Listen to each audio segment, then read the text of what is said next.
శ్రావణ మాసం అమ్మవారి ప్రసాదాల్లో గారెలు చేసుకుందాం. ఎంతో ఇష్టం అమ్మవారికి. ఈ గారెలు ఎలా చేశానో చూసేయండి. ఈ అమ్మవారి నైవేద్యానికి గారెలు చేసుకున్నాము. పొట్టుపప్పు నానబెట్టా. 4 hours నానబెడితే చాలు. నానితే కూడా టేస్ట్ ఉండదమ్మా. ఈ పొట్టుపప్పు ఇలా పొట్టు తీసేద్దాం. బాగా మొత్తం పొట్టంతా రావాలని అనుకోకండి. ఇలా తిప్పితే వచ్చేస్తుంది. మనం అటు ఇటు గిన్నెల్లో వంచేసుకున్నా కూడా వచ్చేస్తుంది. కొంచెం శ్రద్ధ పెట్టి తీసుకుంటే చాలు. ఇలా మొత్తం పొట్టంతా తీసేసుకుందాం. మనకి పొట్టుపప్పు ఇట్లా కడిగానమ్మ. ఎక్కడన్నా ఇదిగో ఇలా ఉంటే కూడా బాగుంటుంది. మా అత్తగారు అయితే అసలు వండిచ్చేవాళ్ళు. మా మామగారు ఏమో ఆ రోజుల్లోనే పొట్టు తీయకుండా గారెలేబనేవాళ్ళు. ఇలా వేసుకోండి. ఇలా వేరే నీళ్లు పోయాల్సిన పని లేదమ్మా. వేస్తే కనుక పిండి పలసనైపోతుంది. వేసి కొంతమందికి కోర్సుగా ఉంటే ఇష్టం గారెలు, కొంతమంది మెత్తగా రుబ్బుకుంటారు. మీ టేస్ట్ల ప్రకారం గారెల పిండి మెత్తగా రుబ్బేసుకోండి.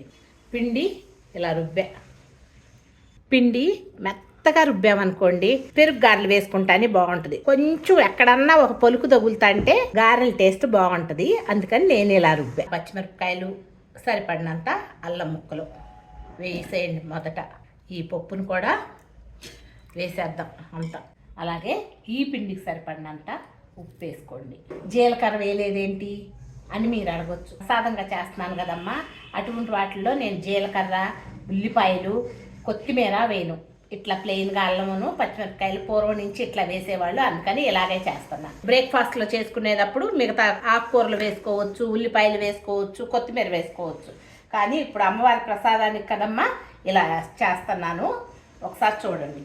రెండో వాయి కూడా రుబ్బాం కదా, తీసేసుకుందాం మొత్తం పిండి. గారెల పిండి రోట్లో రుబ్బిందనుకో వెంటనే వేసేసుకోండి గారెలు. ఈ రోజుల్లో మిక్సీలో రుబ్బుతున్నాం కదా, ఇట్లా ఒకసారి మొత్తం అంతా కలిపేసేయండి. సోడా ఉప్పు వేసుకుంటే అలా గుల్లగా వస్తుంది, అలా వస్తుంది.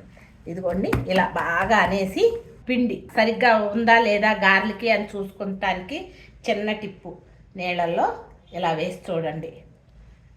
తేలుతుంది కదా. ఒకసారి కలిపేసి మూత పెట్టి ఒక అరగంట ఫ్రిడ్జ్లో పెట్టండి. ఫ్రిడ్జ్లో నుంచి పిండి బయటికి తీసాం కదా, ఒకసారి తిప్పేద్దాం. గారెలు కొంచెం నూనె పీలిస్తేనే బాగుంటాయి. ఇప్పుడు ఉప్పు చూసుకొని అమ్మవారికి నైవేద్యంగా గారెలు వేసేసుకుంటామేనమ్మ. గారెలు వేసేయండి. ఇలా చేసి ఇట్లా అని వేసేయటమే.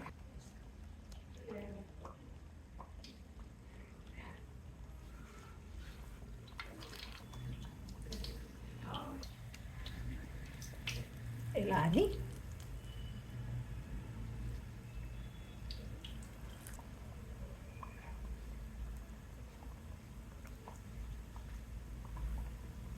తిరిగేస్తే గారెలు ఇలా ఉన్నాయి. ఇంకొంచెం వేగిన తర్వాత మళ్ళీ ఇంకొకసారి చూద్దాం.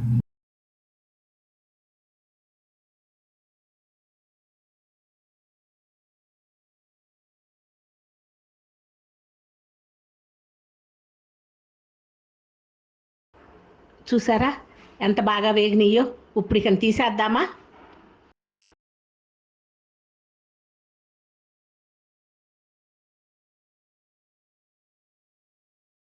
ఎలా ఉన్నాయమ్మా నేను చేసిన గారెలు? నచ్చినాయా? నచ్చితే ఒకసారి చేసి చూసి కామెంట్ చేయండి అమ్మా.